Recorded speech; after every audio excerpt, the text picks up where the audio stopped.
Hi guys, नमस्कार। आप सभी का स्वागत है मेरे इस चैनल पे जिसका नाम है आरके टॉक्स और मैं हूं आप सभी का दोस्त, आपका होस्ट रोहित कपूर। आज का शो बहुत ही स्पेशल है क्योंकि यहाँ पे मैं सिर्फ अकेला नहीं हूँ। यहाँ पे हमारे साथ एक गेस्ट अवेलेबल है जो कि मेरे बहुत पुराने और अच्छे मित्र हैं जिनका नाम है Tanvi Sharma. So let's welcome her. Hi Rohit, thank you for inviting me to your show.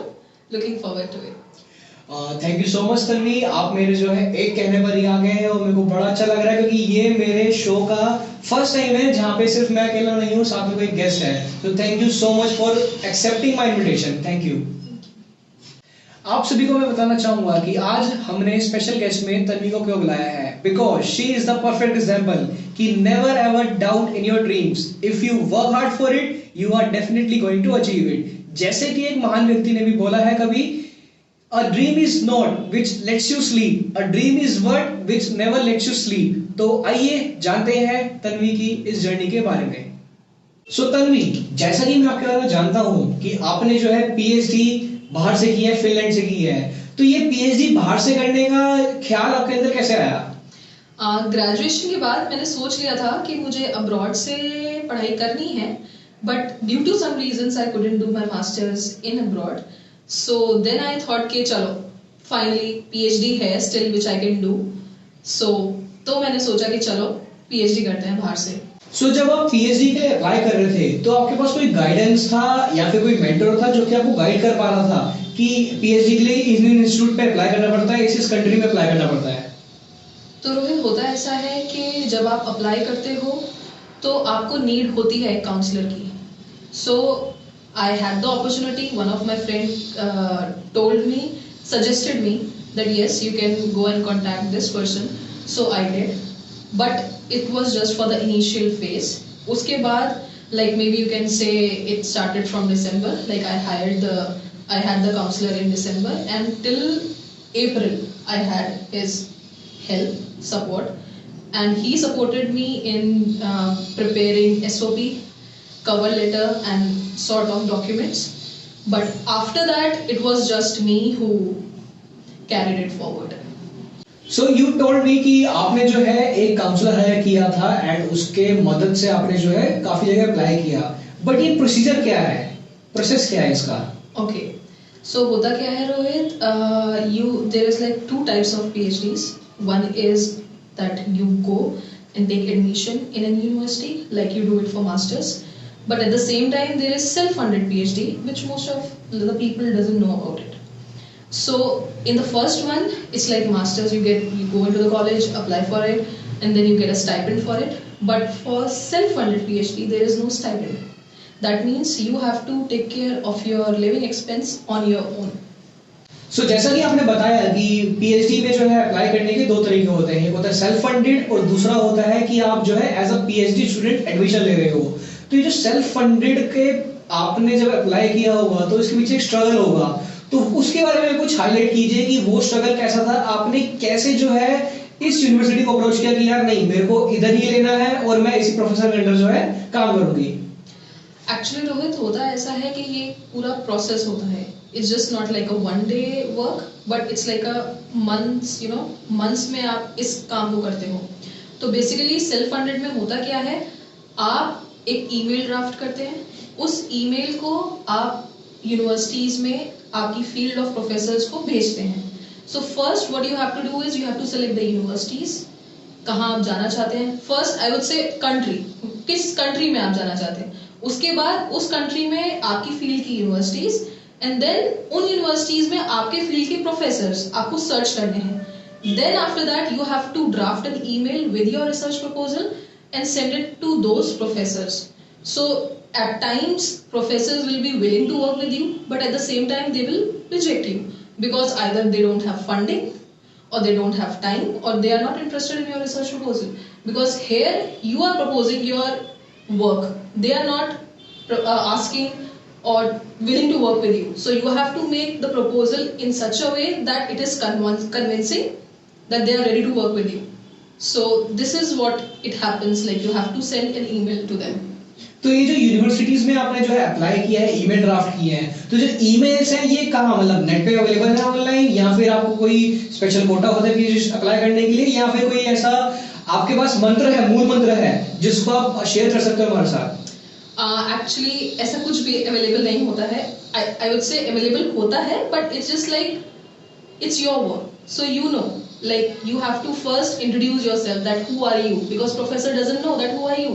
So you have to introduce yourself and then introduce in such a way by adding your research proposal, that this is my work and I want to do my work under you, because you are the right person with, you know, उस field और उस expertise के साथ. So that's how you frame in your own language. You can use other, like you can maybe Google it or something, like how you want to draft, but it totally depends on you how you want to draft. So after doing that, then you send the email and then wait for the response. So Tanvi, जब आप इन PhD के लिए apply कर रहे थे और email draft कर रहे थे, तो इस प्रोसेस के दौरान क्या आपके पास फैमिली का सपोर्ट था? क्योंकि फैमिली का सपोर्ट ना 3-4 तरीके से होता है. एक होता है फुल सपोर्ट, कि फैमिली कहती है कि आप जो मर्जी करो, आप अच्छा ही करोगे अपने लिए और हम आपके साथ हैं, ठीक है. दूसरा होता है कि फैमिली को कन्विंस करना होता है कि प्लीज मान जाओ, मैं कर लूंगी, ये कर लूंगी, यहाँ ये वगैरह. तीसरा होता है कि लड़ झगड़ के अपने ड्रीम को अचीव करना, बाद में आके माफी मांग लेंगे. तो आपके केस में क्या सिनेरियो था? Very good question. Actually, I'm really very very fortunate to get a family like this, because उनकी वजह से मैं day one से अभी तक जो चाहती हूँ वो कर पाई हूँ. So it's like their constant support, due to which I was like able to do each and everything. And also in the starting, the saying which you said, like never ever doubt your dreams. So because of them, मैंने dreams देखे, उसे fulfill करे, and till now I am fulfilling that and I have their support, like till now. जैसा कि आपने बताया कि family का फुल सपोर्ट था, तो just tell me how serious were they during the whole process? Actually starting में वो बहुत लाइटली ले रहे थे मुझे, कि हाँ इसका जो मन कर रहा है इसे करने दो. फिर स्लोली जब मेरा प्रोफेसर से बात आगे बढ़ी, वीज़ा का टाइम आया अप्लाई करने का, और वीज़ा के बाद जब वीज़ा आ गया, उसके बाद मुझे वहाँ पे अपना हाउसिंग अप्लाई करना था, and so on, like all the things. तब उन्हें रियलाइजेशन हुआ कि okay, so this is actually happening, और ये सच में जाने वाली है. तो अब हम इस चीज को सीरियसली लें, like not lightly as they were taking me while I was applying, but then slowly उन्हें रियलिटी हिट हुई कि ओके ये सच में हो रहा है, ये मजाक नहीं चल रहा है, ये सच में हो रहा है. So yeah initially they were, but then later on they got to know okay actually yeah there she is. So अब आपका जो है सारा प्रोसेस कंप्लीट हो गया है, आपने पीएचडी के लिए अप्लाई कर दिया है, आपको वहां से लेटर भी आ गया है और आप जाने वाले हो और कल आपकी फ्लाइट है. तो एक रात पहले आपके घर में क्या चल रहा था? वर दे लाइक कि यार चलो ठीक है बगैर दिल्ली, या फिर वर दे प्राउड कि यार हमारी बिटिया जो है बाहर गांव पढ़ने जा रही है अपने दम पर? तो क्या क्या सिनेरियो था उस टाइम पे? All of the above. Jokes apart, mixed feelings थी. They were very proud. At the same time, they were crying कि oh my God, कि हमें छोड़ के जा रही है, and for you know such a long time.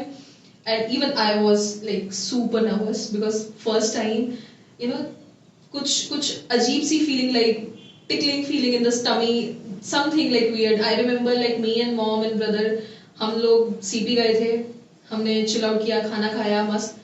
But after coming back, my mom was like asking me, okay, have this bite of pastry. And I was like, don't. You know, that nervous I was. I don't know like what they were because they were not showing me. But I was this nervous. But yeah, I would say they were proud, definitely. But I would say my dad was super like emotional and, you know, thinking a lot that, oh, you have to come back after 9 months. He was keeping a track. Okay, now you're going, after 9 months you're coming back. So yeah. Mixed feelings. तो जैसा कि हर parent के मन में होता है कि उनकी बिटिया जो है या फिर उनका घर का जो बेटा है बेटी है जो भी है बाहर विदेश में जा रहे हैं, एक ऐसे शहर में जिसके बारे में पता ही नहीं है कुछ भी, और वहां पे जाके कैसे रहेंगे, कैसे वो जो है अपना लिविंग करेंगे and everything. So obviously they were proud, but as well as at the same time they were very emotional as well. Yeah, like I would say every parent is like that because they will be proud, happy, but at the same time they will not be happy because you are going. तो ये तो हो गई जो आपने बताया कि एक रात पहले क्या हुआ. एक किस्सा है जो आपने मेरे को सुनाया था एक बारी, on the day of your journey, जब आपके फ्लाइट थी मॉर्निंग की, उस वक्त कुछ इंसिडेंट्स हुआ था, वो एक बार दोबारा बताइए प्लीज। तो हुआ कुछ ऐसा था, आई रिमेम्बर मैंने ब्रिटिश एयरवेज बुक की थी टू गो टू फिनलैंड, और इन बिटवीन मेरा लंदन हॉल्ट था, but at that time I didn't know that for that halt you need a transit visa. So मैं बड़े आराम से सुबह मैं एयरपोर्ट गई पेरेंट्स के साथ, हमने रोना धोना भी कर लिया, सब कर लिया, एंड दे वर वेटिंग कि मैं अंदर जाऊं, और अंदर जाने के बाद मैं चेक इन करके सिक्योरिटी चेक करके आगे बढ़ूं, देन दे विल लीव। तो जब मैं अंदर गई and then when they saw that okay you don't have a transit visa and they said sorry ma'am you can not board, and I was like excuse me how, I was shocked, क्या मुझे जाना है, like मेरी सारी bookings हो रखी हैं, further सब हो रखा है, and you are saying you can not go. It was like a big shock. So they said it's okay ma'am you will get the refund, but for now you can not, because that time it was corona time and then they needed the transit visa, but now if I go I can go like normally, but that time they needed, it was a regulation rule. So after that I came back, we slept, and then me and dad we went to a travel agent, and then he helped me because I was like I don't know what to do now, like what to do, heartbroken, and I was like blank.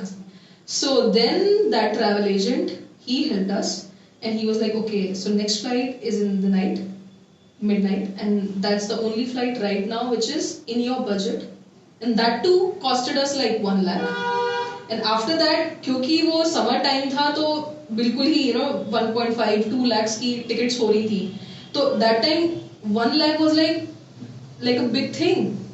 But still my dad was like okay leave it, right now you going is important than money. It will come back. So I was like yeah I have to go, because but then after doing that I had to rebook my hotel again, check with the person the cab which was going to come, all sort of things. It was like too much, like a hassle, but then finally we overcome, like सब हो गया अच्छे से, and finally I left, my mom was like now no more रोना धोना, just go now, अब जाओ हो गया, अब हम बाद में बात करेंगे। तो finally safely I landed, one day I stayed in Helsinki, and then next day I went to my housing. So it was like a roller coaster ride कि आप जो है सुबह की फ्लाइट थी, full adventurous day.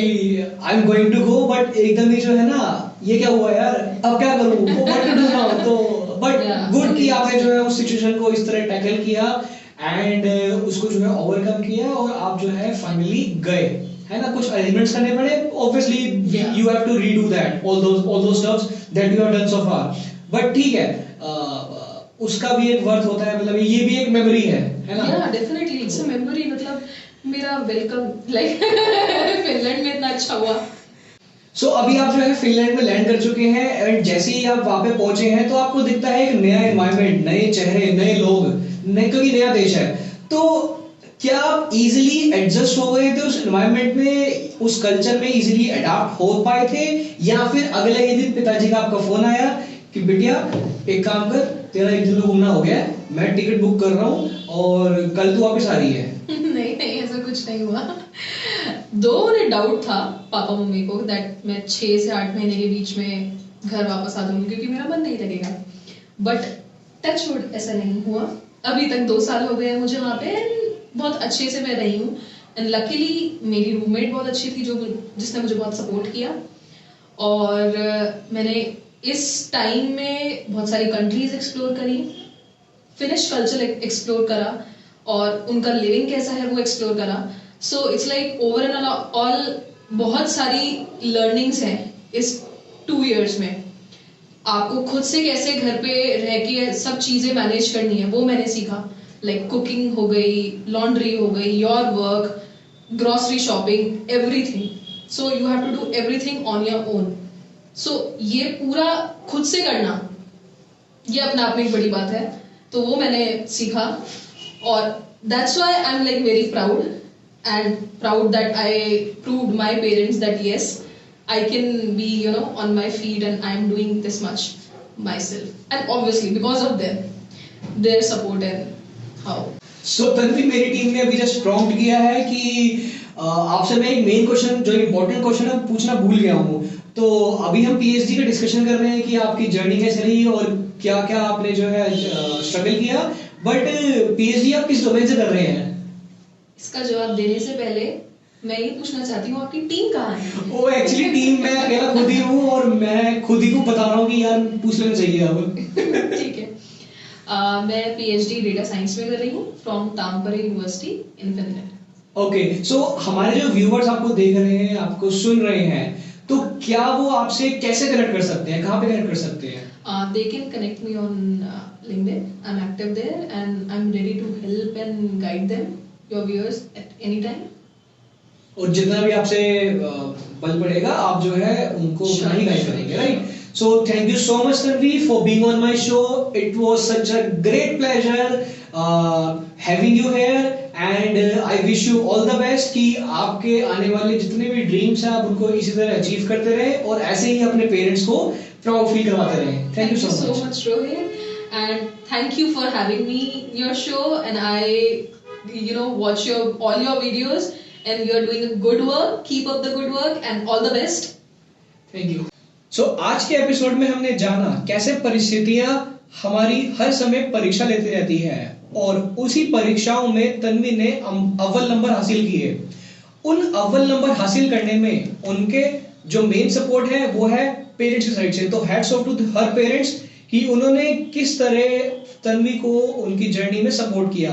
तो मेरी गुजारिश आप सभी पेरेंट्स से भी ये रहेगी कि आप भी अपने बच्चों के ड्रीम्स को सुने, उन्हें समझे, उनकी सीरियसनेस को समझे और उन्हें फुल सपोर्ट करें। करते आ रहे हैं, बहुत अच्छी बात है। अगर आप नहीं कर रहे थे अभी तक तो एक बार समझे वो कहना क्या चाहते हैं, और अगर आप उनको सपोर्ट करोगे तो वो भी इसी तरह से हर परीक्षाओं में अव्वल नंबर ला सकते हैं। तो इसी के साथ हमारा आज का एपिसोड खत्म होता है। अगर आप चाहें तो आप भी मेरे साथ एपिसोड में फीचर हो सकते हैं और आपको लगता है you can be the next one, please connect with me on the description. मैंने अपनी प्रोफाइल वहां पे ऐड की हुई है। We can connect and discuss further. So thank you so much everyone for watching this episode of Archit talks. धन्यवाद।